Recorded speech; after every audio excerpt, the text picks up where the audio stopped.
Écoutez, on va y aller alors. On va élever nos pensées vers Dieu notre Père, créateur de toutes choses, et qui, du haut de sa miséricorde infinie, nous envoie en permanence des bons esprits pour nous orienter, pour nous instruire sur les lois de la nature, en particulier celles qui gouvernent le monde spirituel et les relations entre le monde spirituel et le monde matériel, comme ce fut le cas d'Alan Kardec et Léon Denis, Chico Xavier et tant d'autres. Et nous sommes reconnaissants aujourd'hui de pouvoir être réunis dans ce sens pour pouvoir étudier ces lois de la nature, bien les comprendre, qui nous aideront à les mettre en pratique pour notre amélioration personnelle, pour aider nos prochains.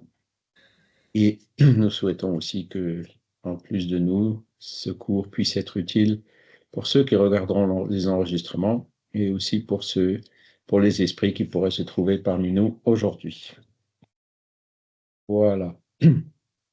Si vous voyez toujours mon écran, je vous ai mis le programme. Ah ben voilà, il y a quelqu'un dans la salle d'attente. Nous sommes le 8 mars, pas février, voilà. Et donc, on va attaquer un nouveau module qui est le module 3, qui parle de l'existence et de la survie de l'esprit. Et donc, il est découpé en 3. Premier, c'est l'épreuve de l'existence et de la survie de l'esprit. Alors, bon, on en a déjà parlé plusieurs fois, preuve absolue n'existe pas, mais il y a des éléments, une convergence de preuves qui va dans ce sens-là. Ensuite, à partir du moment où l'esprit existe, d'où il vient et où il va, l'origine et la nature de l'esprit, c'est ce qu'on verra la semaine prochaine. Et on verra la progression des esprits, donc c'est la loi d'évolution qui est une des lois fondamentales, un des principes fondamentaux de la philosophie spirit. On le verra donc le 22 mars. Voilà. Donc pour aujourd'hui, on va parler des preuves. Quelles sont les preuves de l'existence et de la survie de l'esprit, Alors pour un matérialiste, ce qu'on appelle l'esprit, le mot esprit ne les choque pas, mais ce qu'ils comprennent par le mot esprit, c'est l'esprit, c'est une sécrétion du cerveau. C'est-à-dire que l'esprit, notre personnalité et toutes les caractéristiques qu'on englobe dans le mot esprit résulteraient de réactions biochimiques dans notre cerveau. Ça, c'est le point de vue matérialiste.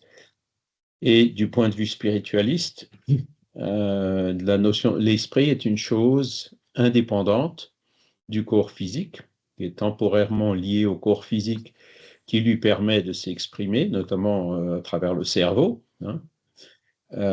Et cet esprit existait avant la naissance et survit à ce qu'on appelle la mort. Donc ça, c'est le point de vue spiritualiste. Donc, si on reprend l'image du cerveau, enfin, le concept du cerveau, que c'est le cerveau qui sécrète la pensée, en fait, pour les spiritualistes, le cerveau, c'est juste une radio, comme une radio qui capte le signal qui vient de l'esprit et qui permet, par les centres moteurs, etc., qui sont relativement bien connus par la médecine, enfin par la biologie et la science humaine, permet de les exprimer en son, en parole, en gestes,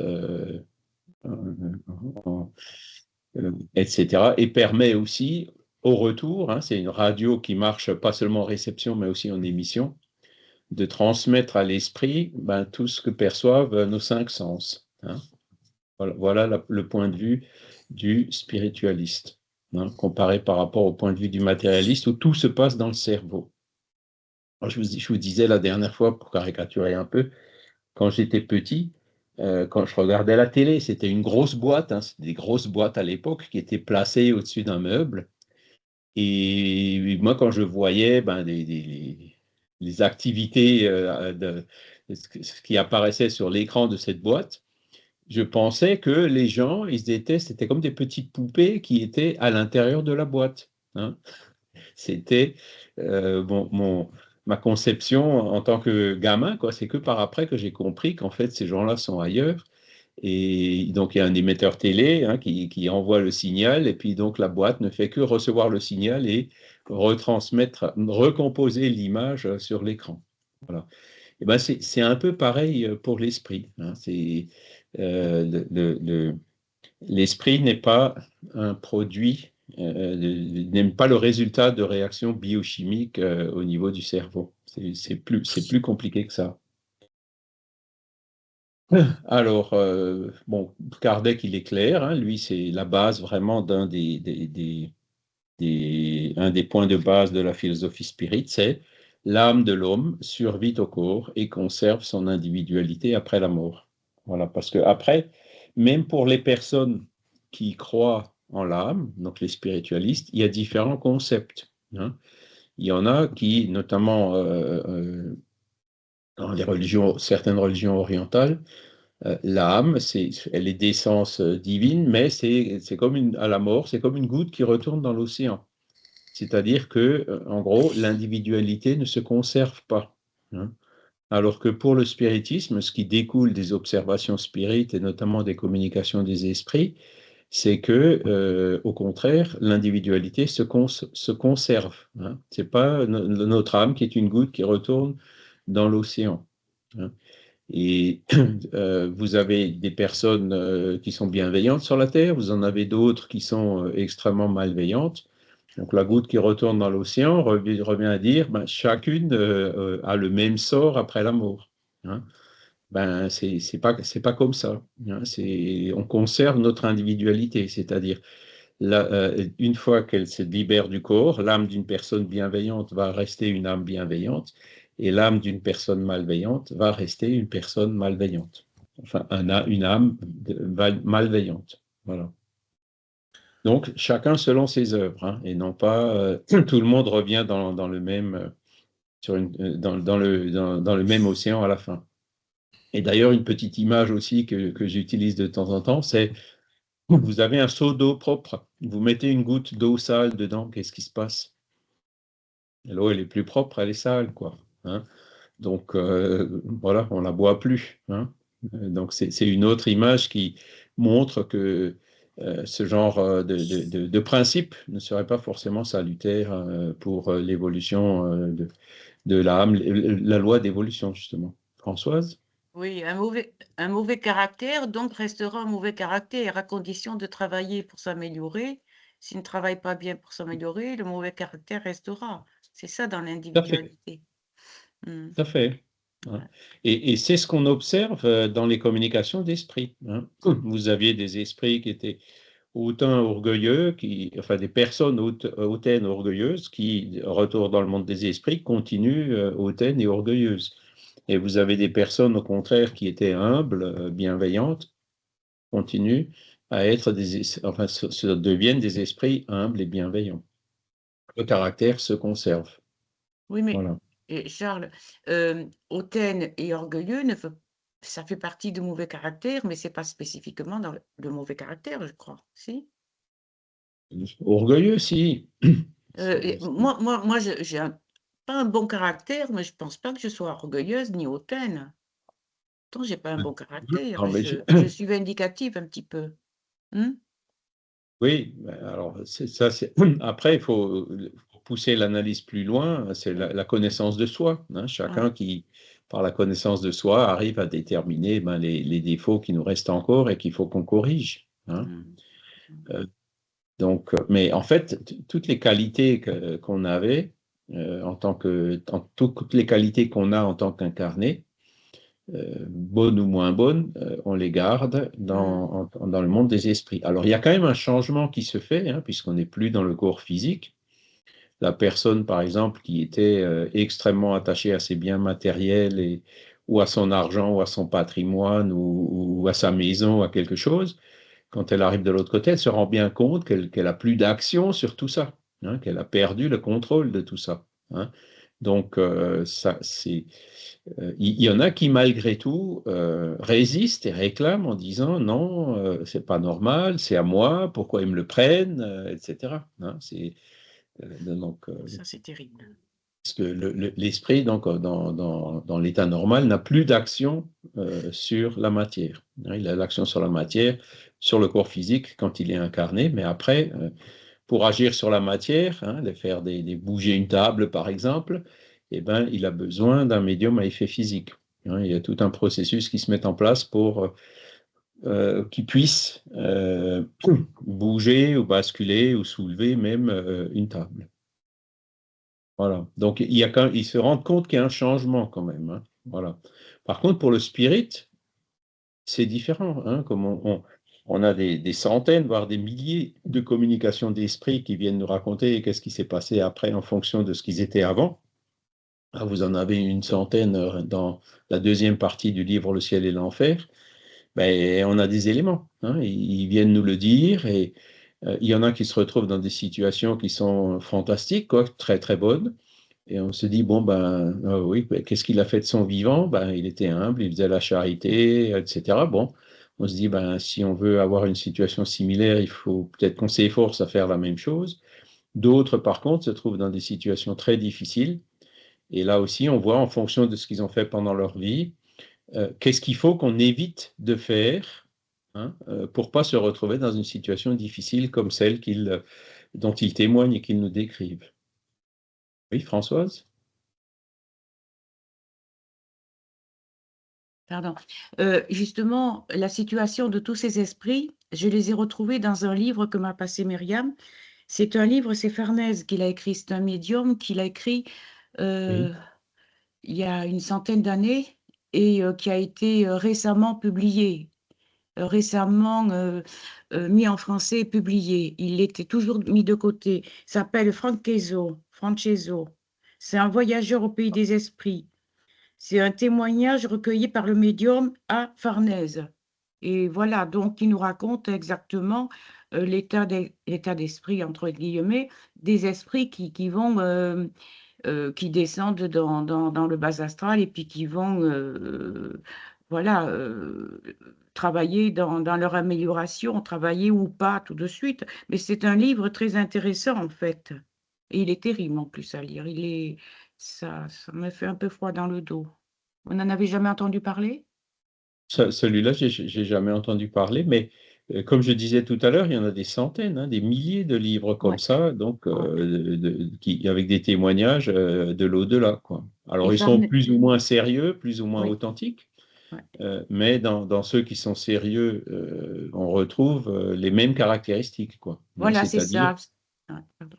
que l'âme conserve son individualité après la mort, que Voilà, c'est c'est bien ça. ça la loi qui gouverne euh, l'évolution de l'esprit, quoi. Mais Farnèse, vous en avez entendu parler quand même du médium Non, Farnèse. Il est non, anglais, en fait. non, C'est non. un médium Alors, anglais, un spiritualiste. Hmm.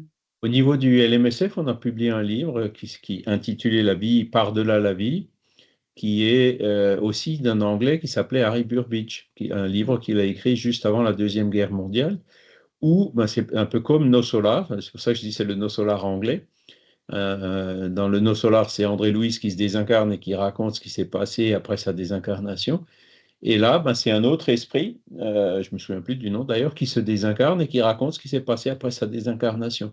Et Chico Xavier a aussi écrit Nos Solars à peu près, donc juste avant la Deuxième Guerre mondiale ou au début.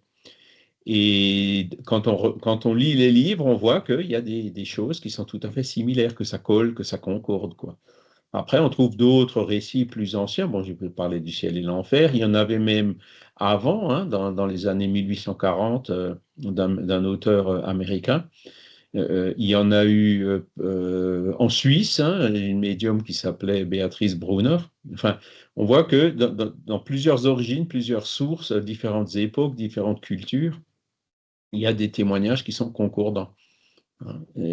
Pas identiques, mais concordants. Donc, on sent bien l'influence culturelle, par exemple brésilienne ou anglaise ou suisse, pour le troisième que j'ai cité. Mais les grands principes sont les mêmes, ils sont concordants entre tous ces livres.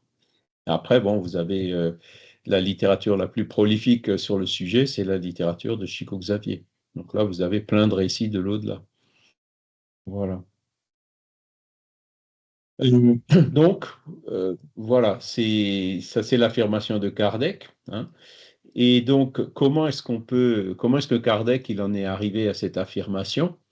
Eh bien, il nous dit, l'existence de l'âme est prouvée par les actes intelligents de l'homme qui doivent avoir une cause intelligente et non une cause inerte. Son indépendance de la matière est démontrée d'une manière patente par les phénomènes spirites qui la montrent agissant par elle-même. Donc, alors, déjà, bon, l'être humain est intelligent, hein.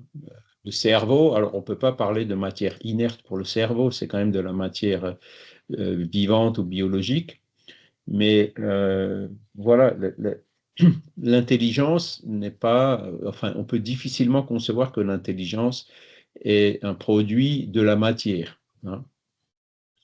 Euh, il y a d'autres philosophes spiritualistes, notamment un français qui est très peu connu, qui s'appelait Maine de Biran, donc, qui a écrit au début du 19e siècle, et il a établi une philosophie qui s'appelle le spiritualisme rationnel.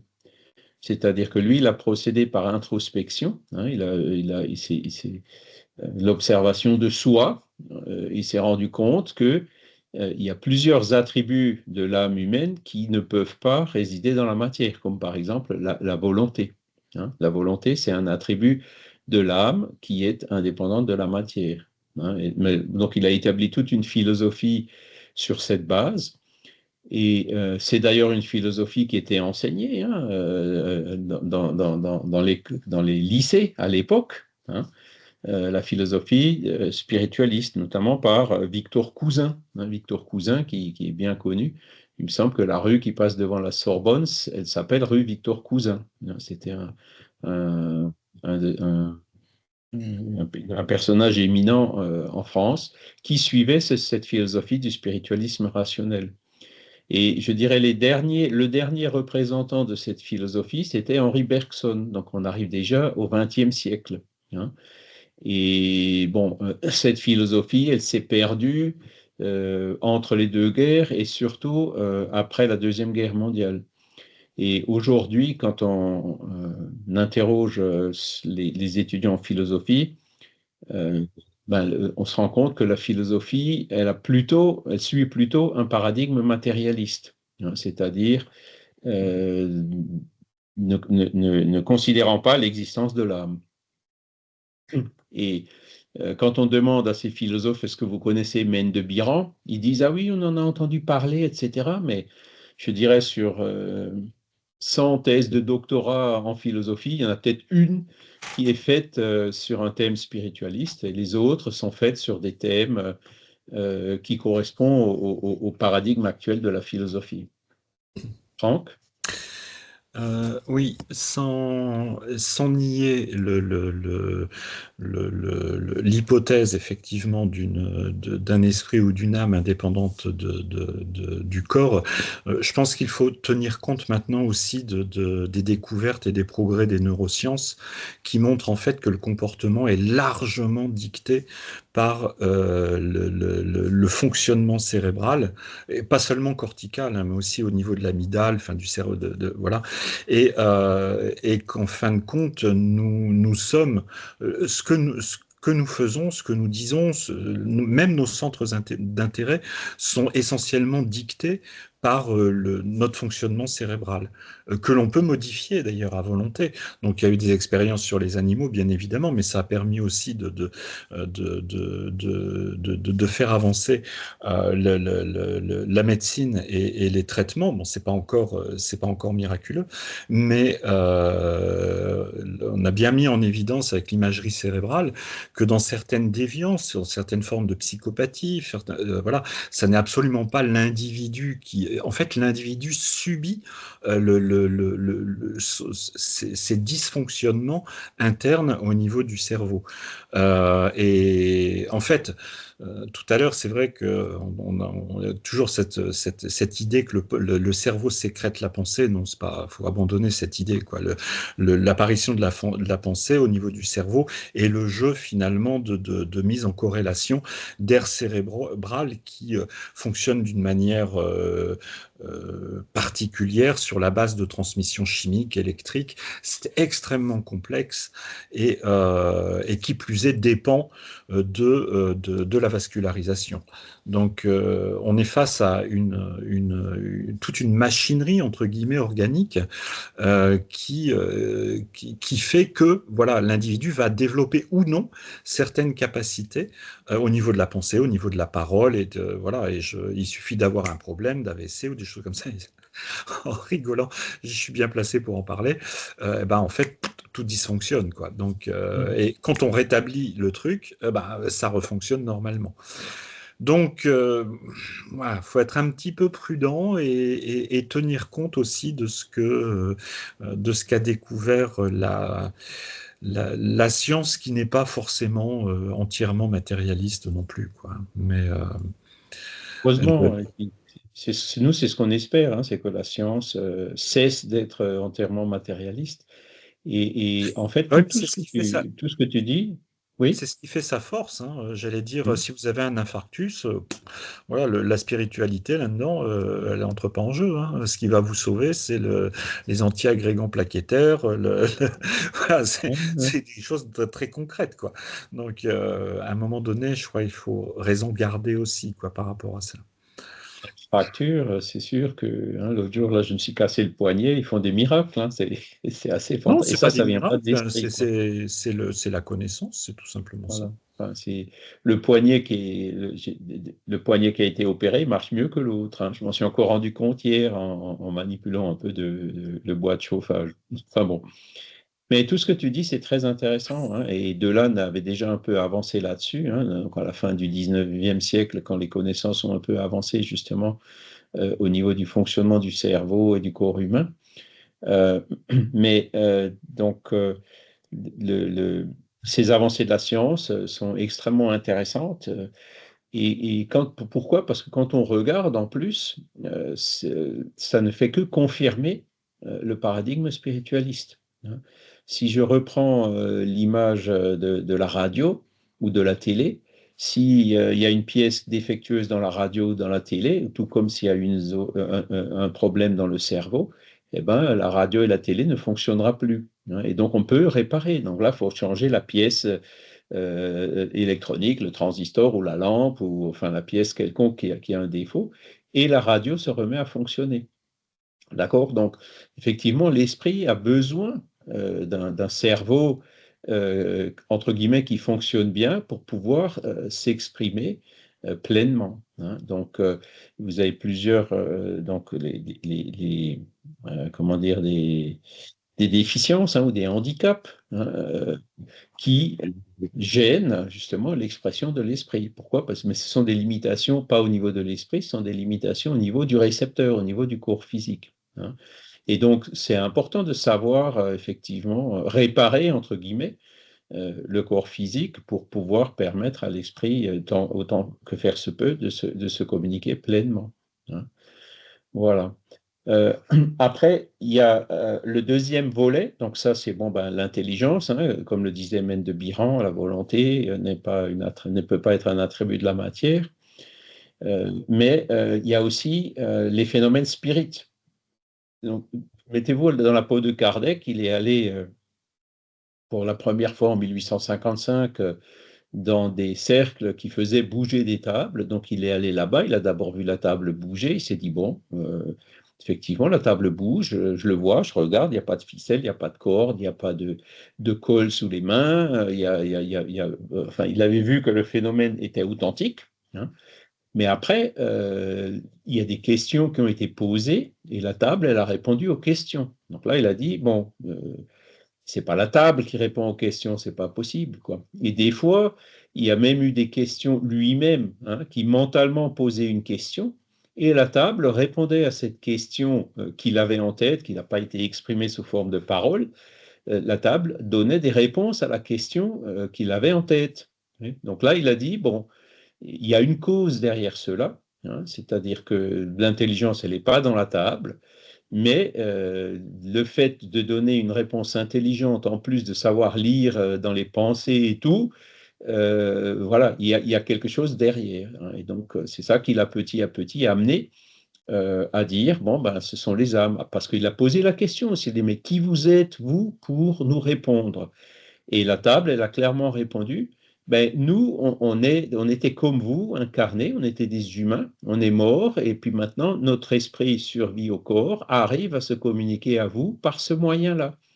Donc, c'est la table, enfin, c'est le phénomène lui-même qui a donné son origine et sa cause, hein. Nous sommes des esprits désincarnés, hein. Voilà, et donc, c'est ça c'est à partir de là qu'il a élaboré tout son travail, enfin tout le livre des esprits, etc. Et puis tous les phénomènes subséquents qui sont venus sont tous venus, jusqu'à aujourd'hui d'ailleurs, confirmer cette hypothèse. Et aujourd'hui, bon, à l'époque de Kardec, il y avait certains phénomènes qu'il n'avait pas, il avait observé plein de phénomènes, mais pas tous. Aujourd'hui, il y a des phénomènes nouveaux. Enfin, on a observé d'autres types de phénomènes qui existent depuis toujours, mais qui se sont multipliés ces dernières années, comme les expériences de mort imminente. Alors, dans les expériences de mort imminente, pendant un arrêt cardiaque, sans oxygénation, etc., bah, très vite, l'électroencéphalogramme est plat, le cerveau ne fonctionne plus, les sens ne fonctionnent plus. Et pourtant, hein, la personne, elle a des sensations, elle a une expérience pendant ces moments-là qui dure quelques secondes à quelques minutes. Et cette expérience transforme complètement la personne, hein, et elle a l'impression que, bien que ça ait duré que quelques minutes, qu'elle a passé comme si c'était 2 ou 3 jours dans le monde spirituel avant de revenir. D'accord? Et donc, avec parfois des éléments objectivables, hein. C'est relativement rare et c'est souvent discuté, mais il y a certains éléments que les expérienceurs de mort imminente ont apportés et qui ont pu être vérifiés. Par exemple, l'expérienceur, il a pu raconter, percevoir et répéter les dialogues entre les médecins et le personnel soignant dans la salle de réanimation, alors que son cerveau ne fonctionnait plus à ce moment-là. Et il y en a même qui ont réussi à rapporter des choses qui se sont passées à l'extérieur de cette salle de réanimation, donc auxquelles leur corps physique avait encore moins accès. Un autre cas, je crois que c'est Pim Van Lommel qui le rapporte, c'est une personne qui avait fait un arrêt cardiaque, enfin une expérience de mort imminente, dont on avait perdu le dentier. Et donc, quand il était dans sa chambre de retour, enfin réanimé de retour dans sa chambre, il a vu une infirmière arriver, il la reconnaît, il a dit, ah ben c'est vous qui avez pris mon dentier, vous l'avez posé dans une armoire ou derrière une étagère à tel endroit. Et ils sont allés voir, effectivement, le dentier était bien là-bas. Donc, comment est-ce qu'il avait perçu ça alors que son cerveau ne fonctionnait pas, vous voyez? Donc, tout ça, je dirais, c'est jamais des preuves absolues. On peut toujours donner d'autres explications à tout cela, mais on voit qu'il y a une catégorie, une variété très grande de phénomènes qui tendent à prouver que oui, l'âme survit au corps et peut fonctionner indépendamment de lui, pas dans le monde matériel, mais dans un monde qu'on appelle le monde invisible, le monde spirituel. Françoise? Oui, oui, moi je peux dire que cette expérience, je l'ai vécue moi-même dans un hôpital. Oui, J'ai vu, et bien sûr, j'ai pas osé le dire au médecin, mais après je l'ai dit à mes proches, bon, ça n'a pas passé. Après, je me suis tue et j'ai eu l'expérience qui n'était pas une NDE, mais la sortie du corps dans ma chambre. Donc, j'étais hors de mon corps que je voyais en chien de fusil dans le lit. Et je voyais à 365 degrés et j'avais pas dépassé le plafond. Alors je ne sais pas si c'est une NDE, MI, ça, je ne sais pas. Et le fait de penser que mon bébé de 15 mois était dans la chambre à côté, ça m'a fait rentrer dans mon corps par le côté. Alors, comme j'étais comme ça m'a fait rentrer dans le côté droit. Et j'ai ressenti la douleur, enfin la douleur, entre parenthèses, un peu masquée. Et la force, oui, ça faisait mal quand même. La gêne, voilà, j'ai ressenti la gêne, mais je suis rentrée et j'étais très étonnée. Et j'avais même vu la couleur de mon vêtement, il n'était pas blanc, hein. Et non, mon esprit n'était peut-être pas blanc. Et voilà, donc ça m'a interpellée, bien sûr, Alors, quand j'en D'accord. avais parlé au papa de la petite, lui m'avait dit, c'est de l'oxygène qui t'a manqué au cerveau. Alors là encore, je me suis tue. Je n'ai Oui, pas continué. effectivement, il y a Renaud Évrard qui a écrit un livre justement sur les EMI et il cite toutes ces hypothèses alternatives. Effectivement, que le fait que le cerveau soit en anoxie, il y a quelque part un mécanisme d'autodéfense qui, au contraire, plutôt que de réduire son activité, l'augmente, quoi. Bon. C'est pas ça qui explique pourquoi il arrive à percevoir ce qui se passe dans la pièce à côté, quoi, hein. Donc on peut effectivement trouver des explications à beaucoup de phénomènes, mais pas à tous. Et donc dans ton cas, Françoise, tu as fait ce qu'on appelle en anglais une OBE, Out of Ah, Body Experience, c'est-à-dire une expérience hors du corps. d'accord.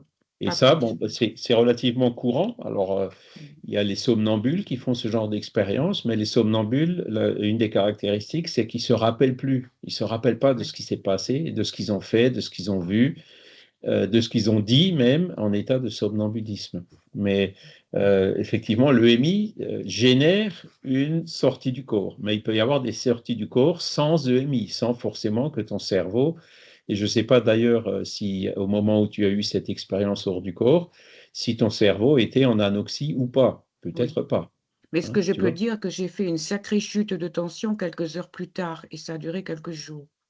Et le D'accord. Bon, ben médecin voulait après, il peut y avoir des m'hospitaliser. réactions effectivement physiologiques ou autres, hein, ça c'est possible. Mm, mm. Voilà, enfin, juste pour vous dire que à l'époque de Kardec, il y avait une grande variété de phénomènes spirites. Aujourd'hui, la variété est encore beaucoup plus grande.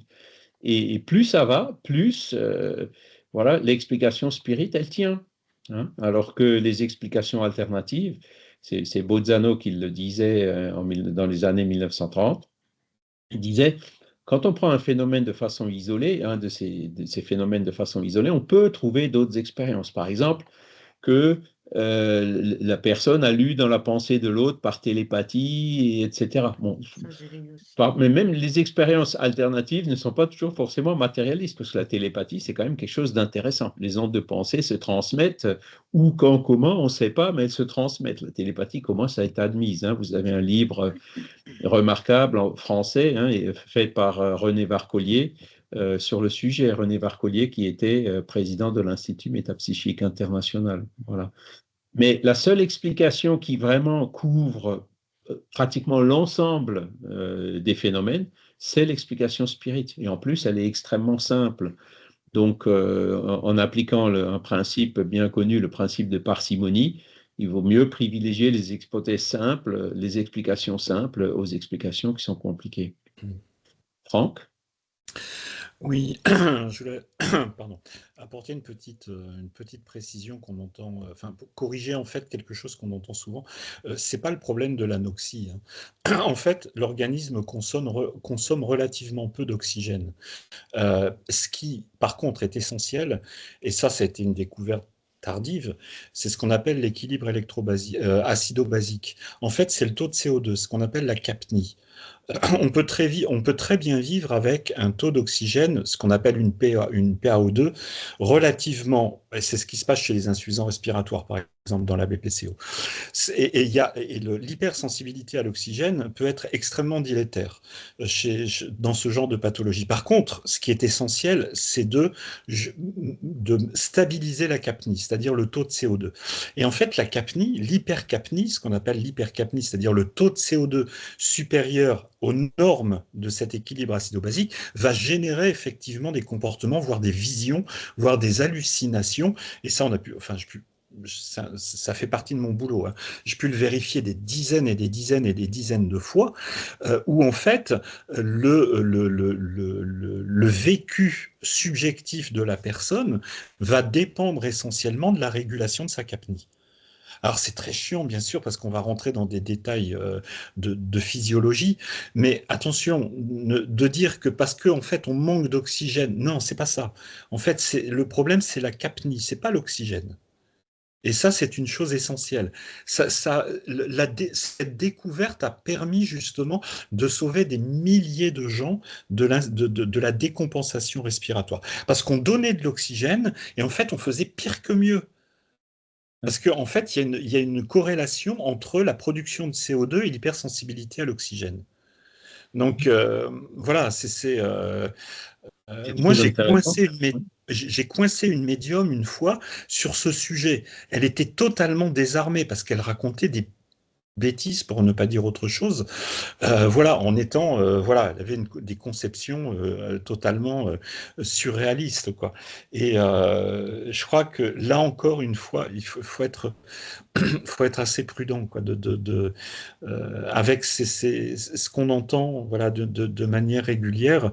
Alors certes, hein, effectivement, il y a eu des hypothèses sur l'anoxie cérébrale en ce qui concerne les phénomènes d'IMI. Mais bon, maintenant, on s'oriente plus vers la piste de l'hypercapnie, quoi. Donc, C'est c'est très intéressant en fait, hein, et effectivement, donc si je comprends bien, la respiration permet euh, de faire rentrer d'oxygéner le corps, mais aussi En fait, d'évacuer le voilà, CO2. en fait, on respire essentiellement pour réguler notre équilibre acido-basique. Donc, C'est ça. alors, l'oxygène est nécessaire, certes, mais la fonction première de notre respiration, à travers le fonctionnement diaphragmatique, à travers ce qu'on appelle la compliance pulmonaire, l'élastance, c'est-à-dire la capacité au poumon de se déployer, c'est de permettre justement les échanges gazeux au niveau alvéolaire et de réguler le CO2. L'oxygène, De l'évacuer, quoi. ça va tout Hein. seul. L'oxygène, Mhm. voilà, il est capté par le globule rouge et tout, l'hémoglobine, ça roule et tout. Par contre, le CO2, c'est hyper complexe. C'est créé en permanence au niveau cellulaire. Hein. Donc, et en fait, la mission première de l'organisme, ça va être de justement réguler le CO2 dans des limites acceptables pour que ce CO2 ne devienne pas toxique. Donc, c'est la raison pour laquelle on a des normes, ce qu'on appelle les gaz du sang, avec la PaO2, PCO2, saturation, pH. Donc, pH, c'est lié à la capnie, hein, c'est le potentiel d'hydrogène, c'est-à-dire la régulation des ions H+, et puis la SAT, qui est aussi bon, ça concerne l'oxygène, mais ce sont des éléments qui sont vitaux, vitaux. Voilà, il suffit de perturber cet équilibre acido-basique. Alors c'est en fait entre ce qu'on appelle les acides et les bases, hein, le Oui. côté acide et le côté alcalin de l'organisme, et ça part en vrille tout de suite, quoi. Donc Mhm. bon, voilà, quoi, Encore une fois, c'est intéressant parce que ça permet justement de comprendre Ah comment oui. fonctionne notre organisme et comment l'esprit arrive, entre guillemets, à réguler tout ça, quoi. Hein, c'est très c'est intéressant. pas l'esprit qui Et c'est régule marrant du parce que tout, hein. le CO2, on voit que il peut poser de gros problèmes dans le corps physique, mais il cause aussi de gros problèmes dans l'atmosphère, quoi, avec le réchauffement climatique, les effets de serre, etc. Donc le CO2, on n'a pas fini d'en entendre parler. Mais Charles, ça n'est pas du tout l'esprit qui régule quoi que ce soit, hein. On est sur un système neurovégétatif, hein, Ça, je le totalement. confirme. Oui, d'accord, mais je dirais, on voit bien les mécanismes qui sont engendrés dans le phénomène de la vie, mais quel est le moteur? Quel est ouais, quel est le moteur de ces mécanismes? Ben, ça reste quand même l'esprit, quoi, l'action de l'esprit sur le corps par l'intermédiaire du fluide vital, etc. On voit que l'ADN est fait en hélice pour se multiplier, se diviser, etc. Mais c'est quoi qui tire? C'est quoi qui agit sur l'ADN?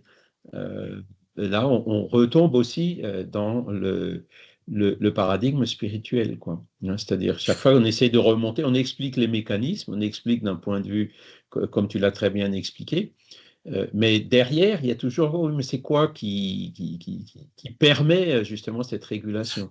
Hein, Alors, et ces équilibres hormonaux et autres, eh ben c'est encore une fois, c'est l'action de l'esprit, parce que sans esprit, il n'y a pas de vie, en gros. Hein. bah, C'est alors, une autre grande, euh, c'est une autre grande, enfin, ce qui Livre. découle, c'est que dans le phénomène de la vie, on a du mal à l'expliquer sans l'intervention d'un modèle organisateur extérieur C'est notre qui n'est grande pas de énigme. nature physique. Hein. Voilà. Oui, sauf Il y a que, Eliane qui... j'allais dire, on Oui, parlait du principe de parcimonie, on peut retourner le principe de parcimonie en faveur d'une explication beaucoup plus simple, qui est en fait l'adaptation biologique en fonction de l'environnement. Ça fait ses preuves, hein. Je veux dire, c'est constant. Vous changez, vous changez les conditions atmosphériques ou autres, ça va avoir un impact immédiat sur le vivant. forcément. Donc, Mais c'est là ça. encore, l'esprit non, ça pas, n'intervient pas du tout dans cette. Mais c'est Oui, pas parce que l'environnement a un impact sur notre corps ou sur le fonctionnement de notre corps qu'il n'y a pas aussi un autre moteur derrière cela, hein. On est effectivement, c'est comme, qu'est-ce qu'on est, hein, entre les atavismes, entre l'éducation qu'on a reçue et notre esprit, c'est la somme des trois, une combinaison des trois qui constitue notre personnalité. L'esprit n'est pas tout seul. Il dépend de l'éducation, de la culture dans laquelle il est né. Le même esprit, mon esprit né ici ou né en Inde ou ailleurs, forcément donnera une personnalité différente. Donc on est bien la somme de toutes ces composantes. Il y a bien des influences spirituelles, mais aussi des influences externes qui agissent sur tous les êtres humains et sur le phénomène de la vie en général. Et effectivement, cette faculté d'adaptation qui est assez remarquable, ben, c'est la loi d'évolution, hein. C'est-à-dire, dans le darwinisme, Darwin avait observé l'aspect matériel de cette évolution, mais quand on lit Delane, par exemple, il a clairement établi que c'est au niveau de l'esprit et du père-esprit que cette évolution se fait. Le moteur de cette évolution ne réside pas exclusivement dans le corps physique, mais il réside aussi dans la partie spirituelle de notre être. Alors, Eliane, pardon, ça fait un moment que vous avez levé la main. Bon, Alors, c'est on pour vous entend deux plus. choses. Ça D'abord, y est. pour rejoindre Franck, moi j'ai fait la grippe récemment, enfin récemment, il y a 2 ans, et je me suis levée de mon canapé et je me suis réveillée quelques temps après par terre. J'avais l'impression d'être dans un dessin animé avec des petits oiseaux autour de ma tête. Donc il n'y a pas de sortie de mon cas, mais effectivement, ma belle-fille qui est médecin m'a expliqué exactement la même chose que Franck, c'est que c'est un manque d'oxygène. Mon corps s'est régulé lui-même. Je me suis guérie sur la carpette, quoi. Quand je me suis réveillée, j'étais beaucoup mieux. Bon, après, les expériences de mort imminente, j'ai entendu un archevêque catholique très bien placé on lui a posé la question. Et en fait, dans l'Église catholique, on prend très au sérieux ces expériences. Ah oui, C'est-à-dire oui. que c'est pas uniquement les spirites, les médiums, etc., comme si on était. Non, c'est quand même des phénomènes qui interrogent beaucoup. Hein, c'est pas anodin, quoi. Donc Que voilà, ce que je Raymond voulais Moody, dire, il n'était pas c'est spirit, hein. voilà. Raymond Moody n'était pas non, spirit. le Et psychiatre, non. je suis allé, il va d'ailleurs y avoir, je crois, c'est fin mars, là, un grand colloque de nouveau, là, avec Jean Stone et je crois qu'il y aura Charbonnier, il y aura Guillemont, il y aura Eben Alexander, etc. Enfin, nous, Ah oui. j'étais à un de ces événements en 2018 ou 2019 par là. Et quand on a posé la question à Raymond Moody, oui, mais est-ce que vous êtes spiritualiste? Vous croyez en l'existence de l'âme? Ben, sa réponse était oui, non, non, oui, non, non, plutôt non que oui, hein. Alors que Eben Alexander, quand on lui posait la question, lui, il est clair et catégorique, hein. Il dit la conscience ne peut pas être le produit du cerveau, hein. Donc, juste pour dire, hein, Moody, il n'est pas vraiment spiritualiste, hein. Et l'Église, effectivement, il y a eu le père Brune, hein, que j'ai connu aussi. Je l'ai connu, le père Brune. On avait fait un jour un événement, une rencontre sur une péniche du canal Saint-Martin à Paris. Il était venu et le dialogue avec lui était très intéressant. Alors, il y en a qui le considéraient un peu comme le sous-marin de l'Église pour aller mettre son nez dans ces phénomènes spiritualistes. N'empêche que, bon, ben, voilà, son œuvre est là. Il a écrit ses livres qui sont très intéressants. Et donc, effectivement, ça les intéresse. Et je comprends parce que, bon, le catholicisme, comme toutes les religions d'ailleurs, se base sur l'existence de l'âme, l'existence de Dieu, etc. Et donc, le spiritisme, qui, lui, apporte des preuves dans ce sens, alors pas des preuves absolues, hein, toujours, il faut rester humble, mais qui apporte des éléments de preuve dans ce sens, devrait être le meilleur allié de l'Église. Et pourtant, à part le père Brune, on n'en a pas vu beaucoup. Au Brésil, je pense que ça passe mieux, puisqu'ils sont un peu moins radicaux, un peu moins vaticanisés, ultramontains, que ce que ça peut être le cas chez nous. Parce que chez nous, quand on parle des esprits, ah ben ça c'est le diable. C'est pas sous mon contrôle, c'est pas sous ma domination, c'est pas sous mes ordres, donc c'est le diable. Voilà, alors que Kardec le disait déjà à l'époque, mais punaise, on vous apporte des éléments qui vont dans le sens de ce que vous prêchez depuis des millénaires. Et pourtant, voilà. Et c'est encore une fois l'humain, l'hégémonie, le syndrome que c'est pas mon idée, etc. C'est pas écrit dans les textes, qui bloque beaucoup de choses. Mais la convergence va finir par se faire. Voilà.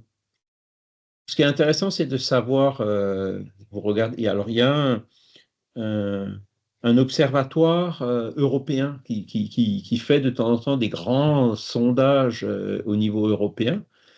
Et dans ce sondage, il y a des questions sur plein de choses qui concernent la société, la vie, etc.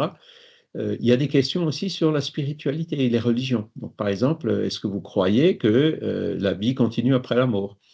Eh bien, alors certains pays comme la Pologne, je crois, ils dépassent les 80%, le Brésil même dépasse les 90%, mais dans des pays comme la France, on dépasse les 50%. Ça veut dire que la majorité des gens croient que la vie continue après la mort. Alors, ils n'ont pas une idée très claire de ce qui se passe, ils ne sont pas spirites, même si les spirites ont une idée un peu plus claire, mais quand même pas non plus cristalline. Voilà, il y en a qui pensent au paradis, l'enfer, suivant leurs croyances religieuses, etc. Mais plus de 50%, plus de la moitié de la population est déjà convaincue. Et après, dans les 50% qui restent, vous en avez un 20 ou 30, je ne sais pas, et après, vous avez un 20 ou 30, non, la vie ne continue pas. D'accord? Donc, voilà, le mouvement est en train de se faire, quoi. Et je pense qu'il reste encore, faut encore être un peu patient, mais la bascule va finir par se faire. Et vous avez même des groupements de scientifiques qui, comment ça s'appelle, faveur d'une science post-matérialiste. C'est openscience.org. Vous trouverez une traduction de leur texte sur le site de Stéphane Alix, d'Inexploré. Et donc, ces scientifiques-là disent, écoutez, voilà, il y a un peu la même chose que Kardec. Il y a des phénomènes de médiumnité, il y a des phénomènes de mort imminente, il y a des phénomènes de télépathie, il y a toute une série de phénomènes qui tendent à prouver qu'il existe autre chose que la matière physique et tangible, et que donc la science devrait s'y intéresser sérieusement. Et vous avez évidemment la parapsychologie. Donc en France, il n'y a pas grand-chose. Il y a l'Institut métapsychique international. Pour voir la parapsychologie dans les universités, faut aller en Angleterre, en Écosse, aux États-Unis ou dans quelques autres pays. Et donc, ils étudient avec des protocoles extrêmement serrés, même plus serrés que les protocoles qu'on peut trouver dans d'autres domaines de la science, ce qu'ils appellent le phénomène PSI, PSI, pour faire la différence entre le psychologue, PSY. Et donc, voilà, des preuves absolues, ils n'en ont pas, ils n'en auront jamais, tout comme les spirites, on n'en aura jamais. Mais beaucoup d'éléments vont dans le sens aujourd'hui de confirmer l'existence de ces phénomènes psy, qui ne sont pas explicables par les lois connues de la matière. Donc la grande tendance, c'est ça. Et alors Kardec, lui, il ne s'est pas arrêté, il n'a pas attendu qu'il y ait une confirmation, puisque c'est de la preuve absolue, encore une fois, on ne l'aura jamais. Il n'a même pas attendu qu'il y ait un consensus. Lui, il est arrivé à cette conclusion et il a dit, bon, je vais avancer un peu plus pour voir ce qu'il en est, commencer à creuser davantage le sujet. Et il en a élaboré toute une philosophie, qui est la philosophie spirit, qui est extrêmement cohérente et qui est extrêmement résistante au temps aussi, puisque depuis 1857 qu'il a écrit le livre des esprits jusqu'à aujourd'hui, aucun des principes fondamentaux qui découlaient de l'observation de ces phénomènes, dans cette philosophie spirit qui est extrêmement cohérente en elle-même, hein, n'a été démontrée comme étant faux ou douteux. Hein. Alors qu'il y ait des gens qui n'y croient pas, oui, ça, il y en a toujours eu et il y en aura toujours, mais de là à prouver que c'est faux, on peut trouver aussi des explications alternatives, mais encore une fois, c'est des cas isolés.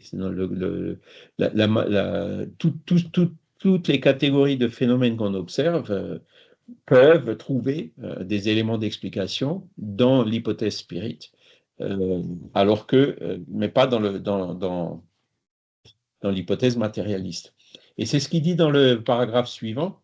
La survivance de l'âme après la mort est prouvée d'une manière irrécusable, alors irrécusable, le mot est un peu fort, et en quelque sorte palpable par les communications spirites. Son individualité, donc de l'âme, est démontrée par le caractère et les qualités propres à chacun. Ces qualités, distinguant les âmes les unes des autres, constituent leur personnalité.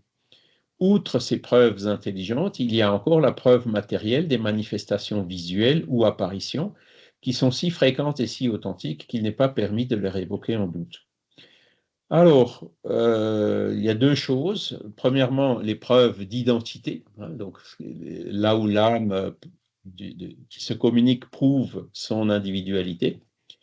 Donc, il y a différentes catégories de preuves d'identité qu'on peut obtenir dans les communications spirites. Déjà, le fait de reconnaître quelqu'un qu'on a bien connu de notre vivant, voilà, qui se communique par l'intermédiaire d'un médium, on arrive à reconnaître les expressions, les traits de personnalité, les manières de réagir. On arrive à reconnaître en fait l'individualité de la personne qu'on avait connue, hein, du défunt.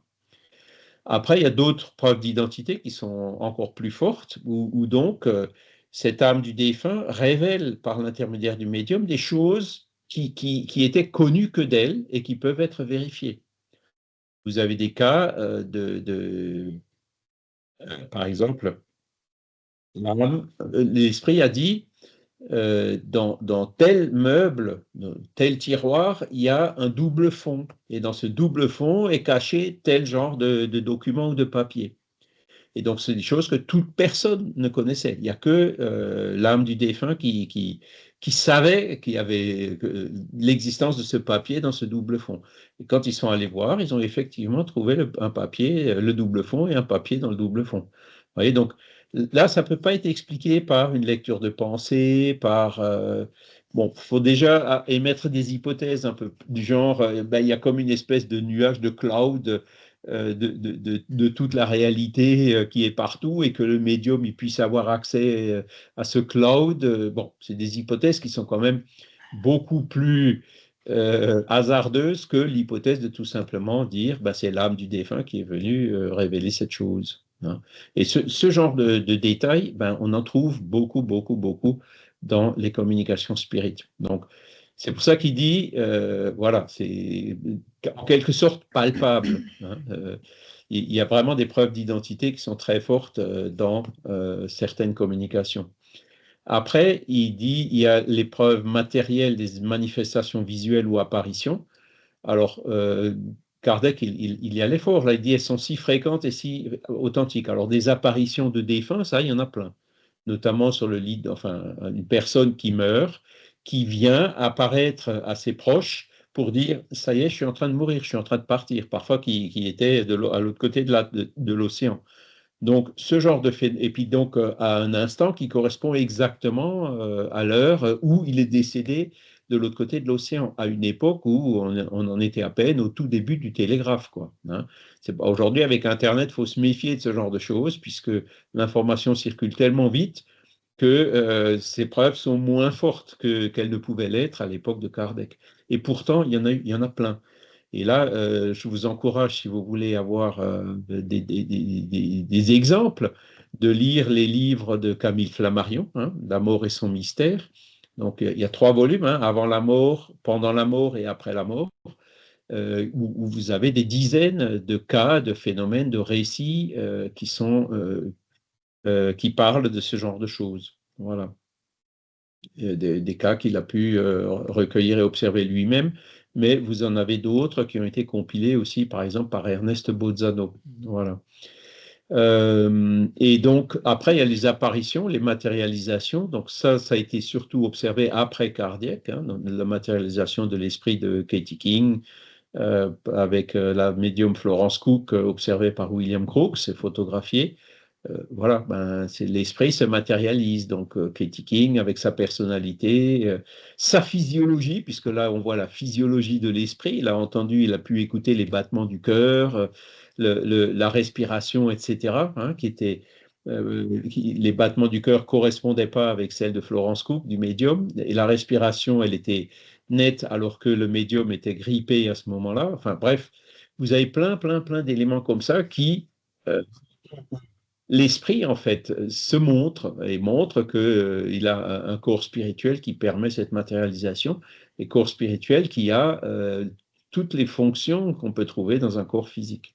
Voilà. Donc ça fait partie aussi de ces preuves dans le sens que l'âme existe et qu'elle survit après la mort. Voilà. Alors, on a fait le tour des points principaux. Alors, comme je vous ai dit au début, ce ne sont pas des preuves absolues, mais il y a quand même une pléthore de phénomènes qui sont difficilement explicables autrement. Disons-le comme ça. Françoise?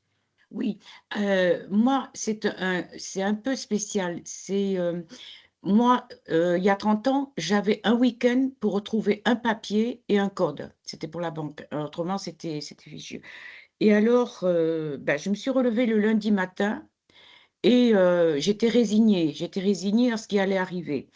Le lundi matin, j'avais en tête le code, alors qu'il était très difficile à retrouver. Ça faisait des mois et des mois et des mois que je m'en étais pas servi.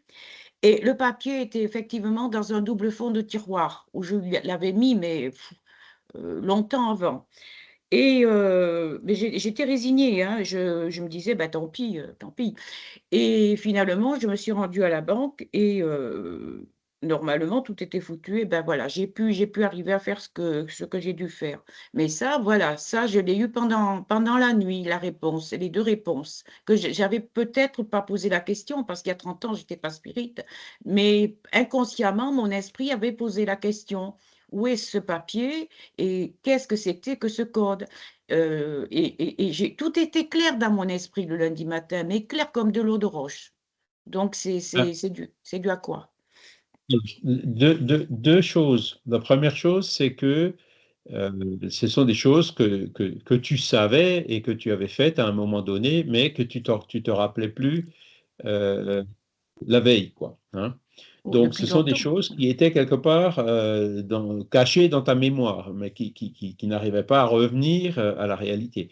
Donc, le fait que ça revienne, on ne peut pas vraiment le considérer comme une preuve de l'existence de l'âme, hein.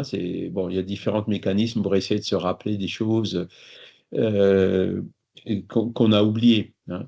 Mais le fait, après, il y a le deuxième aspect, c'est le fait que tu t'en sois rappelé après en te réveillant le matin. Mm, Et là, je reviens à l'adage qui dit la nuit porte conseil. mm, Et l'explication spirite qu'on peut donner à ça, effectivement, c'est que quand tu dors, notre esprit s'émancipe du corps physique, hein, retourne temporairement dans le monde spirituel. Et c'est là où il peut justement aller creuser, avoir peut-être accès à ces choses qui sont oubliées dans notre mémoire, etc., pour les raviver, hein, à rencontrer aussi d'autres esprits, notamment le guide spirituel qui nous aide dans ce processus, et faire de sorte que le lendemain matin, en te réveillant, paf, c'est revenu, ou ta décision est prise, hein, la nuit porte conseil, comme on dit. mm, Et ça, c'est un phénomène qui, bon, donc simple, hein, l'adage ne vient pas de rien, mm, mais qui va aussi dans le sens, qui colle parfaitement avec l'explication spirit. Même mm. si le fait de se rappeler des choses qu'on a oubliées, c'est pas forcément une preuve de l'existence de l'esprit. En tout cas, ça Voilà. soulève deux questionnements, là. Merci Françoise ouais, pour ce témoignage. Alors, Eliane? Oui, alors, moi, ce qui m'intéresse, c'est, il parle d'apparitions. Donc, je vais parler des apparitions de la Vierge, que ce soit à Oui, Lourdes, mais c'est surtout à Fatima. Parce oui, que à Fatima, les personnes qui ne croyaient pas du tout à ces apparitions bon, je ne dis pas que c'était la Vierge, c'est certainement un esprit. On dit, mais il faut poser la question, il faut quelque chose de matériel pour qu'on y croie. Et Oui, là, l'esprit a dit, ben, vous vous réunissez et vous regarderez le ciel et il va se passer quelque chose. Et il donne la date, ça, etc. Il y a des milliers de gens qui sont venus. Il y a c'est eu des ça. photos. Mhm. Il s'est passé un phénomène certainement météorologique. Mais comment Oui, ces petits paysans ignares, alors que nous, on ne peut même pas prévoir la météo ont pu savoir qu'à ce moment-là, à cette heure-là, il y allait avoir ce phénomène. Alors, vous allez me dire, oui, mais bon, c'était un phénomène météorologique, etc. Mais il y a quand même un mystère. Il y a quand même eu, je veux dire, un message d'esprit qui a dit, voilà, on va se manifester en faisant quelque chose physique presque. Hein, puisque c'est ça, oui. si mes souvenirs sont bons, il y a même des gens qui n'étaient pas du tout croyants, qui sont allés là en disant, là, on va bien rigoler, on va démonter tout, et ils ont vu quelque chose. Donc, Et il y a même plus, hein, il y a des gens qui connaissaient pas du tout cette histoire, qui étaient à 20 ou 30 ou 50 kilomètres de là, et qui ont vu le phénomène aussi. Hein. Donc, effectivement, ça va dans le sens que c'était un phénomène météorologique rare, mais la prévision du jour et l'heure a effectivement quelque chose qu'on peut difficilement expliquer uniquement par les lois de la matière. Donc là, c'est Didier qui va peut-être pouvoir nous aider, les fameux systèmes chaotiques, hein, et où il y a tellement de données qui entrent en jeu que, voilà, avec les meilleurs ordinateurs, les meilleurs modèles, les meilleurs moyens de calcul, ben, on arrive forcément à des limites, quoi. Hein. Voilà. Et là, Ouais, ici, alors, oui, ouais, réponse rapide de ma part. J'entends qu'on parle de phénomène météorologique. Non, c'est pas un phénomène météorologique. Non, c'était autre chose, mais c'était pas de la météorologie. Il s'est passé quelque chose, on ne sait pas quoi, la science n'a pas d'explication. Le soleil ne, enfin, le soleil ne va pas se mettre à danser. Alors, c'était probablement pas le soleil qui dansait, mais on ne va pas expliquer ça par de la météorologie. Ça, ce sont des explications, je trouve, tirées par les cheveux, quoi. C'est comme quand on explique la médiumnité par, je sais pas, par la transmission de pensée. Non, ça marche pas comme ça. Clairement, il n'y a pas d'explication. C'est tout. Il n'y a pas d'explication physique par rapport à ce qui s'est passé. Et tout ce qu'on peut faire, parce que ça aussi, c'est un truc qui m'ennuie très fort dans les explications, c'est qu'on va prendre une toute petite partie du phénomène, quel que soit le phénomène, et on va venir dire, ah oui, mais ça pourrait s'expliquer de cette manière-là. Non, non, il faut voir le phénomène dans son ensemble et trouver l'explication, une seule explication pour ce phénomène-là. Donc, moi, je ne sais pas ce qui s'est passé ce jour-là, mais c'était pas de la météorologie, ça c'est sûr. Ça n'existe pas, ça. C'est trop facile de venir invoquer la science en disant, ben, c'est sûrement un phénomène météorologique. Non, il s'est passé quelque chose, je n'en sais pas quoi. Certains vont invoquer les ovnis, d'autres vont invoquer la Vierge. Je n'ai aucune réponse à ça, mais ce n'est pas de la météo. C'est tout ce que je peux dire. mais le fait, d'accord. c'est qu'il y a quand même plusieurs milliers de personnes qui ont vu un phénomène, voilà, que personne Exactement. ne s'attendait et qui était prévu, qui avait été annoncé. Voilà, c'est ça Et que, remarquable, c'est ça, hein, c'est la prévision du jour et de l'heure. oui. Et selon la philosophie spirit, ce n'était pas un miracle non plus, puisque les Non. miracles n'existent pas. Non. Donc, il doit y avoir une explication, même si, effectivement, comme le dit Didier, c'est pas si simple, hein, on ne l'a pas Non. encore Mais trouvé. Mais il doit y en avoir une explication naturelle et non pas miraculeuse. Voilà. je pense que C'est le un gros phénomène problème, exceptionnel, quoi, avec la prévision du jour et de l'heure, avec des milliers de personnes qui étaient impliquées. Et surtout le fait qu'elle soit vue de façon indépendante par d'autres personnes qui n'étaient pas du tout dans le coup, dans le jeu, dans la combine, je dirais, et qui ont observé le phénomène également à des dizaines de kilomètres de là. Voilà. Donc, il doit y avoir une explication naturelle à cela. Voilà. mais Mais enfin, ça dépend ce que tu appelles naturel. Si tu cherches une explication dans les lois de la physique, tu ne vas pas la trouver. C'est sûrement naturel, parce que si on croit au monde spirit, le monde spirit fait partie de la nature. Mais ça ne peut pas être une explication purement matérielle. Et c'est ça le gros problème qu'on a, que ce soit avec enfin, moi je trouve, hein, que ce soit avec les expériences de sortie hors du corps ou de mort imminente, c'est qu'on cherche toujours, les matérialistes cherchent toujours des explications dans leur cadre purement matérialiste. Bien, ils n'y arrivent pas. Ils n'arrivent pas à donner d'explications. Et ils refusent de sortir de ce cadre-là. Il y a d'autres exemples, hein, parfois dans d'autres domaines, hein, mais je suis, en tant que moi-même que scientifique, je suis parfois extrêmement déçu de voir comment on va maltraiter nos connaissances purement matérialistes pour essayer de les faire matcher, comme on dirait, avec les phénomènes. À un moment donné, il faut sortir de ça et se dire, OK, ça ne correspond pas avec notre dogme matérialiste, donc il doit y avoir autre chose. Et ce pas-là, on ne le fait pas. On le fait pas. La plupart des gens ne le font pas. C'est un raisonnement qui est tout à fait pertinent, Didier, effectivement, quoi. Mais ça n'empêche pas parce que les spirites, entre guillemets, ce sont les premiers à toujours chercher d'abord une explication matérielle au phénomène, hein, avant d'entrer dans l'explication spirituelle. Une remarque, par exemple, que je ferais par rapport à ces phénomènes de Fatima, c'est que c'était un phénomène local, pas local au niveau de la ville de Fatima proprement dite, mais local dans le sens que à des dizaines de kilomètres, il y a des gens qui ont observé la même chose. Par contre, à des centaines de kilomètres, on ne l'observait plus, hein. Donc, voilà, c'était quand même un phénomène qui n'était pas local dans Fatima, mais local au niveau régional là-bas, hein, et qui ne s'est pas produit apparemment ailleurs. Donc, c'est ce qu'on peut déduire de la base des informations et des témoignages qui sont revenus sur ce phénomène-là. Donc, ça peut aider à notre analyse. Mais le spiritisme, par exemple, ne va pas dire qu'il y a des esprits qui ont mis des prismes pour dévier les rayons du solaire à cet endroit-là, à ce moment-là. Non, la philosophie spirite ne va pas non plus jusque-là. Ce qu'elle dit, tout simplement, c'est que, bon, les lois de la physique, comme le dit Didier, du moins celles qu'on connaît aujourd'hui, ne permettent pas de l'expliquer de façon évidente, de façon simple. Mais bon, après, il y a peut-être le fait aussi que les lois de la physique ne sont pas complètes, hein, Oui. qu'il y a des phénomènes même physiques qu'on ne domine pas encore, hein. Alors, il faut quand même raison garder. La physique ne peut pas prédire un événement extraordinaire à l'avance. Je veux dire, le phénomène extraordinaire, il se produit ou ne se produit pas, mais on ne va pas pouvoir le prédire. Donc déjà, on a un gros problème par rapport à ça. Et par rapport à de la physique de type météo, je veux dire, là, nos connaissances, je veux dire, on n'est pas dans le fin fond de la mécanique quantique où on se pose des questions. La météo, ça va, c'est compris. Je veux dire, il n'y a plus aucune question où on n'a plus de questionnement par rapport à ça. On a une source de lumière qui s'appelle le Soleil, on a une atmosphère qui a des propriétés physico-chimiques. Voilà. On ne peut pas aller en dehors de ça.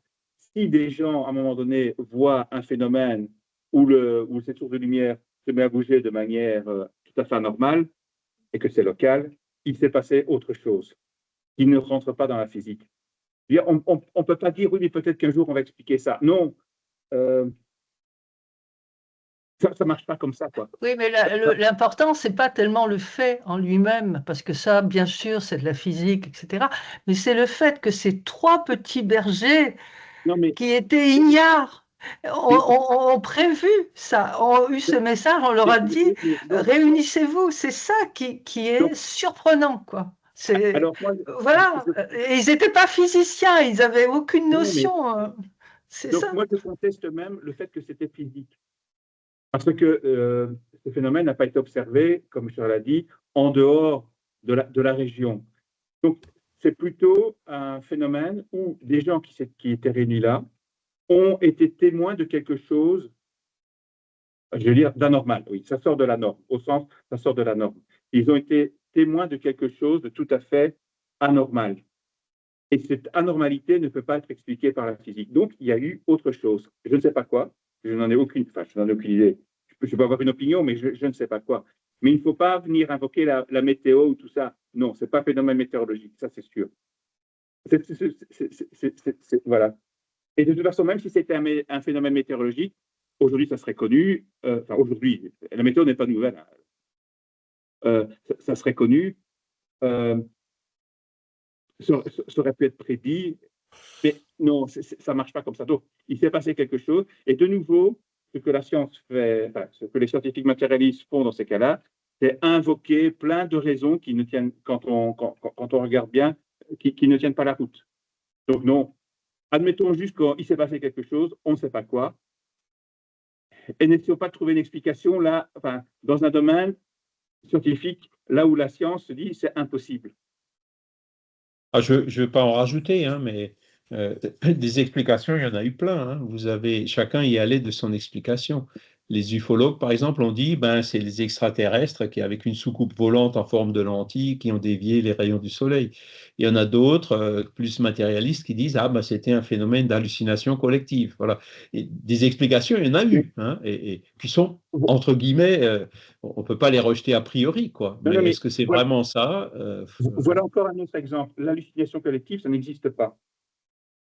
Ça n'existe pas. C'est quelque chose qui n'existe pas. C'est un truc qu'on tape comme ça.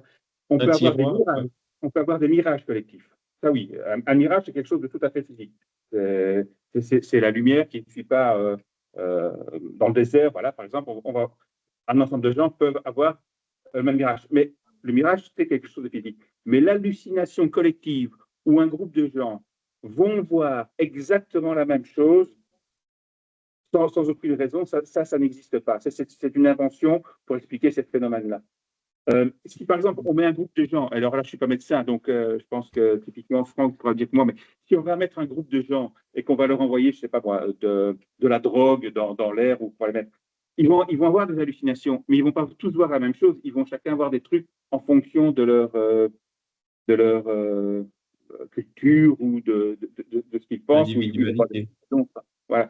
Mais l'hallucination collective, au sens où on donne parfois des explications, tout d'un coup, un ensemble de gens qui ne se connaissaient pas, ils se trouvent à plus ou moins au même endroit, vont voir la même chose, soit c'est un mirage, parfaitement explicable, soit il se passe quelque chose d'autre. Mais c'est pas, tout d'un coup, ils ne vont pas faire la même hallucination en même temps, quoi. Ça, c'est pas vrai non plus. Voilà. Je suis bien d'accord, Franck, Didier. Hein, c'est pas du tout l'hallucination collective, c'est pas du tout une explication forte, quoi. Simplement, en tant que les scientifiques ne peuvent pas admettre, parce que c'est vraiment humain, quoi, ils ne peuvent pas admettre qu'ils ne savent pas. Donc, ils vont toujours donner une explication. Je prends un tout autre exemple. J'ai vu à un moment donné, c'était sur les ovnis, bon, mais à un moment donné, c'est en Angleterre, ce sont des soldats qui voient un objet et disent ça avait au moins la taille d'un terrain de football. Voilà. OK, très bien. Explication scientifique, ils ont confondu cet objet avec une petite lampe qui se trouvait sur une route un peu plus loin. Mais il faut arrêter, quoi. Non, ça ne marche pas comme ça. Il faut arrêter de prendre les gens pour... Soit qu'on est sérieux, mais trouver absolument, quelles que soient les conditions, une explication pour expliquer quelque chose, même si ça ne matche pas, s'il n'y a pas si l'explication ne correspond pas avec le phénomène, c'est humain, mais enfin, non, il faut arrêter. Il ne faut pas invoquer la science quand la science n'a rien à raconter sur quelque chose. Je suis tout à fait d'accord avec toi, Didier. Maintenant, un autre aspect de ces choses-là, c'est la subjectivité, quoi. C'est-à-dire, quand le phénomène nous arrive à nous, par exemple, les personnes qui ont vécu une EMI, c'est très rare qu'elles aient encore un doute. Hein. Elles sont le tableau leur expliquait, oui, mais c'était le CO2, c'était l'oxygène, c'était ci, c'était ça, c'était une hallucination ou autre chose. La personne va dire, ben non, non, moi je l'ai vu, pour moi c'est une réalité. Et c'est tout le problème justement d'objectiver les expériences qui sont subjectives. Et c'est clair que moi aussi, hein, j'ai commencé à m'intéresser au spiritisme après être mis face à un phénomène, quoi, une personne qui souffrait d'un processus de perturbation spirituelle et qui un jour a commencé à parler d'elle à la troisième personne avec une voix qui n'était pas la sienne. Et là, je me suis dit, ben, c'est moi qui suis en train de devenir fou. Et c'est là où on est allé chercher des solutions qui effectivement ont fonctionné. La personne a réussi alors que la psychiatrie, tout ça, ils n'arrivaient plus. ça ne servait plus, quoi. Et, c'est dans un centre spirit que la personne a réussi à se reconstruire, quoi, hein, et à se défaire de cette perturbation spirituelle. Donc, vous voyez, je viens déjà à l'explication spirituelle, puisque ça colle tout à fait avec le paradigme spirit. Ce qu'ils ont fait, c'était tout à fait en accord avec ce paradigme, mais le fait est que ça a fonctionné, hein. Donc voilà, il nous faut un peu de subjectif justement pour casser un peu ces résistances et cette barrière pour pouvoir y comprendre. Mais très difficilement on arrivera à convaincre quelqu'un d'autre qui n'a pas vécu le même phénomène, hein, parce que oui, mais toi tu dis ça, mais moi comment je peux vérifier ce que tu me dis, hein. Et donc on peut, dans certains cas, les preuves d'identité, comme on a cité tout à l'heure, mais c'est relativement rare, où on peut objectiver certains vécus subjectifs, hein. Et Pim Van Lommel, bon, ben, ce qu'il a fait, il a dit, je ne peux pas vérifier le tunnel, les êtres de lumière et tout ça, ce que les gens me racontent. Par contre, ce que je peux vérifier, c'est voilà le profil psychologique de la personne avant, voilà le profil psychologique de la personne après. Et il y a eu un changement profond, en positif, dans un grand nombre de cas, de la condition psychologique de la personne avant et après l'expérience. Donc là, c'est quelque chose qui est un peu plus objectivable, quoi. Et c'est ça que, effectivement, c'est là où on bute. Et plus on cherche à objectiver ces phénomènes subjectifs, plus on se heurte à des résistances que les parapsychologues appellent l'élusivité des phénomènes, hein. C'est plus on essaye de les coincer, plus, hop, comme une anguille, le phénomène se barre, quoi. Alors, il y a certainement d'autres, là c'est tout un sujet où je suis un peu en train de réfléchir en ce moment, quelle peut être la cause ou l'explication spirit de cette élusivité qu'on observe et sur lequel il y a quand même un certain consensus, du moins entre les parapsychologues. Et voilà, donc c'est pour ça que, bon, il y en a qui y croient, il y en a qui y croient pas, l'épreuve absolue, on n'y arrivera jamais. Hein, mais on y arrivera plutôt par consensus, quoi, à partir du moment où les personnes admettent qu'effectivement, cette explication-là, même si on n'en est pas sûr, c'est quand même celle qui est la meilleure, celle qui donne le plus d'éléments qui permettent même de s'en servir pour aider à résoudre des difficultés et des problèmes. Et c'est là l'essentiel. Alors il y a Franck cette fois-ci qui a levé la main déjà depuis un petit moment. Oui, en fait, à l'origine, je voulais intervenir sur 2 points rapidement. Concernant l'histoire de Katy King, c'est vrai que c'est une histoire, moi, qui m'a beaucoup séduit pendant des années, jusqu'à ce que je me pose la question du pourquoi maintenant on est incapable de refaire ce qu'a fait Crook avec le personnage de Katy King. Je me suis demandé si justement les protocoles de surveillance étaient suffisamment au point pour ne plus permettre d'objectiver une manifestation qui était plus frauduleuse qu'autre chose. Surtout que les sources à l'époque montrent que bon, l'histoire n'était pas si claire que ça. Le deuxième point, tu auras des éléments de réponse dans le tome 3 de la saga de l'ectoplasme, que Michel Granger nous promet de terminer cette année. Et là, il montre justement que ces phénomènes de matérialisation ont continué et se produisent encore aujourd'hui. Voilà. Oui. Bon. Quant à Stéphane Alix, qui a été cité, dans le chat, je vous invite à lire, à écouter ce que dit Julie Rideau, qui est une charmante personne, qui s'est crue médium pendant des années et qui a fait son coming out, entre guillemets, donc qui s'est rendu compte, en fin de compte, qu'elle avait passé elle est jeune, hein, mais pendant des années qu'elle avait trompé les gens, donc qui fait une analyse extrêmement intéressante sur le dernier bouquin de Stéphane Alix qui s'appelle La Preuve, où elle démontre, je l'ai écouté en suivant parce que j'ai le livre, effectivement, tous les médiums se plantent. Mais alors, ils se plantent d'une manière totale. Mais Stéphane Alix, j'allais dire, dans son auto-persuasion, va finalement retenir des éléments très, très banaux en faveur de l'authenticité de ces médiums. En fait, ça ne prouve strictement rien, mais alors rien du tout. Donc, je vous invite à écouter ce poste. Alors, c'est quelqu'un de bienveillant, hein, Julie Rideau. Elle n'est pas là d'une manière agressive, mais en fait, elle fait comprendre que bon, faut arrêter de prendre des vessies pour des lanternes par moment. Et par contre, voilà, au sujet de Fatima, bon, personnellement, j'ai pas d'avis pertinent. Toutefois, attention hein, à la psychologie des foules. Hein. Je renvoie à ce qu'a écrit Gustave Le Bon. À partir du moment où on est dans une foule, les phénomènes, qui ne sont pas forcément des phénomènes hallucinatoires, hein, mais lui appelle ça de contagion émotionnelle, sont extrêmement patents. Donc, effectivement, les gens peuvent sincèrement penser avoir cru voir quelque chose, alors que bon, au final, non, ça n'était qu'une contagion, surtout dans les événements prévus. Et ça, l'événement prévu est un facteur déterminant pour que les personnes, finalement, s'auto-préparent à voir quelque chose, alors qu'il n'y a rien.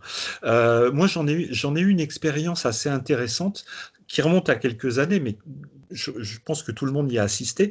La dernière éclipse totale de soleil en France, qui était en 1999, où des gens ont vu des choses qui n'ont jamais existé.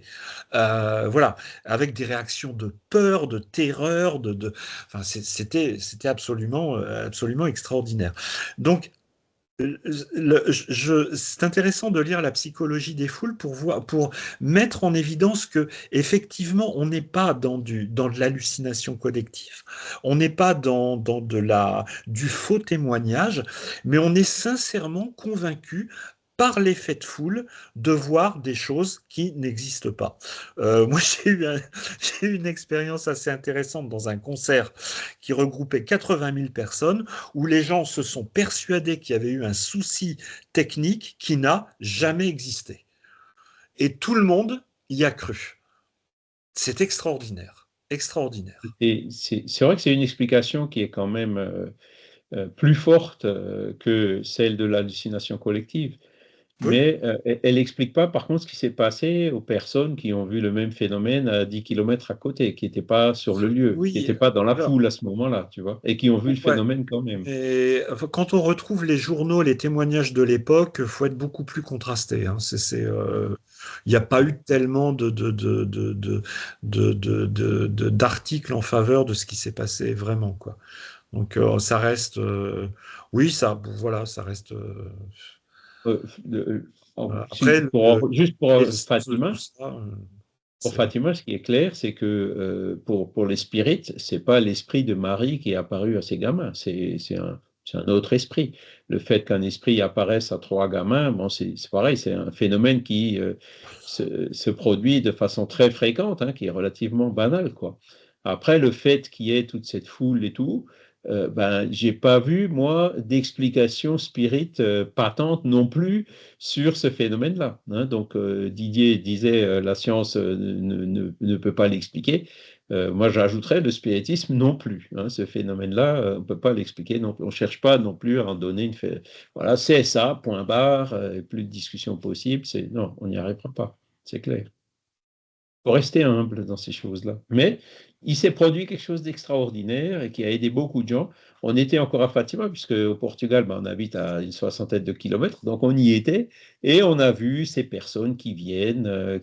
Alors, la première fois qu'on y était, il y a une vingtaine d'années, parce que ça fait quand même un parvis, ça fait pas loin d'un kilomètre de long, hein, où les gens avancent à genoux. Hein. Ils avancent, ils font 1 kilomètre à genoux. Et ce qu'on a vu, c'est que cette année, alors ça me fait un peu sourire, je suis désolé, ils avaient des espèces de genouillères en cuir ou en caoutchouc pour pouvoir avancer, faire ce kilomètre sur les genoux sans forcément s'escater les genoux. On dit, bah, tiens, il y a du progrès dans les choses. Mais n'empêche qu'après, bon, ben, quand on voit des gens qui ont une foi comme ça et qui, voilà, moi je suis, que ce soit justifié ou pas, je suis digne d'admiration, enfin, je suis plein d'admiration pour ces personnes-là, quoi. Voilà. Et il y a d'ailleurs encore le chêne, là, on a vu le fameux chêne qui est soi-disant toujours là. Hein. Effectivement, c'est un chêne qui doit être 150 nerfs, donc il devait déjà exister à l'époque de ces trois gamins. Voilà. Oui, je pense que ce comportement est totalement respectable, même si effectivement on peut Voilà. ne pas être d'accord. Moi, enfin, je crois l'avoir déjà dit, mais j'ai eu l'occasion d'avoir deux discussions avec un des anciens responsables du bureau des constatations à Lourdes, qui est extrêmement prudent. D'ailleurs, qui a écrit un ouvrage là dernièrement sur les NDE. Voilà, bon. Donc, où il est très très mesuré sur cette question, quoi.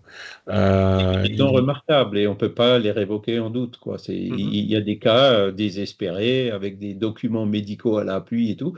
Et d'ailleurs, l'Église fait des enquêtes avant de qualifier une guérison de miracle. Vous avez vos examens avant, après, avec des médecins et tout qui étudient la chose et qui disent effectivement la guérison, elle est inexpliquée par la médecine, quoi. C'est 10 ans, c'est 10 ans d'enquête. C'est ça, Qui voilà. se termine Et par donc, un constat de entre guillemets, d'absence d'explication dans l'état des connaissances actuelles de la c'est médecine. ça. Et par contre, c'est l'évêque qui va qualifier ça de. Décidé à la fin. Mais là, ça, par contre, ces guérisons remarquables, ça revient encore dans le sens de prouver qu'il y a bien quelque chose d'immatériel qui influe sur la santé matérielle, quoi. C'est l'action de l'esprit sur le corps. Donc, les guérisons remarquables vont aussi dans le sens de prouver l'existence de l'esprit. Et j'ai lu un livre récemment, alors, qui est des guérisons à Fatima, à Lourdes, oui, dans ces lieux saints qui justement favorisent cette foi et la force qui facilite l'action de l'esprit sur le corps, pour le dire comme ça. Mais il y en a aussi qui se produisent de façon, j'ai lu un livre de Neil, Remarkable Recovery, c'est le titre en anglais, et puis c'est en français, je crois que c'est Guérison remarquable, c'est un petit livre de poche. Et là, il cite aussi plusieurs dizaines de cas, mais il y en a qui ne sont pas du tout liés à des lieux telluriques ou à des lieux saints ou des choses comme ça, et qui se produisent dans la chambre d'hôpital sans que les médecins aient aucune explication possible, sans qu'il y ait même d'ailleurs une action extérieure de personnes qui font des prières ou ce genre de choses. Voilà. Et lui aussi, il arrive en disant, ben, voilà, ce sont des guérisons remarquables car totalement inespérées et inexpliquées par la médecine. Voilà, donc c'est l'humilité qui doit nous caractériser. Alors, il est déjà 9h30, donc ce coup-là, je ne suis plus au Portugal, donc c'est plus 8h30, mais 9h30 comme vous. Donc, je vous propose qu'on s'arrête là. Donc, la semaine prochaine, on verra la deuxième partie de l'existence de l'esprit. Donc, à partir du moment où on dit, bon, OK, l'hypothèse de l'existence de l'esprit a du sens, eh ben, on va voir ce qui en découle. Voilà. Si j'ai un esprit, OK, mais d'où il vient? Est-ce qu'il a été créé en même temps que le corps à la naissance? Et où il va? Qu'est-ce qui se passe avec l'esprit après la mort? D'accord? Voilà, donc je vous propose qu'on s'arrête là, qu'on remercie encore une fois les bons esprits de leur présence pour nous amener à ces réflexions, à ces méditations, et que surtout, avant tout, voilà, le but premier, c'est que ces réflexions puissent nous aider dans notre évolution à devenir chaque jour un peu meilleur que la veille. Voilà, et que pareil, les esprits qui étaient avec nous ont pu également en profiter, même si eux sont certainement convaincus de l'existence de l'esprit, puisqu'ils le constatent de par leur état. Voilà. Je vous souhaite un excellent dimanche. Merci. À cet après-midi pour ceux de l'après-midi. C'est à quelle heure cet après-midi? Alors, je regarde. Il me semble... Alors, attendez, oups, il faut que j'ouvre mon agenda. 15h30, je crois. 15h30, mais il me semble que c'est bien aujourd'hui. Oui, la semaine prochaine, il n'y avait pas. Non, je ne sais plus si c'est aujourd'hui, je pense. Yes, c'est donc à 15h30 cet après-midi. D'accord. Voilà. À tout à l'heure. À tout à l'heure. Merci beaucoup. Et bon dimanche à tout revoir. le monde. Merci, au revoir. Merci Charles. À tout à l'heure. Au revoir Charles. Au revoir. Au revoir Françoise. Au revoir Franck.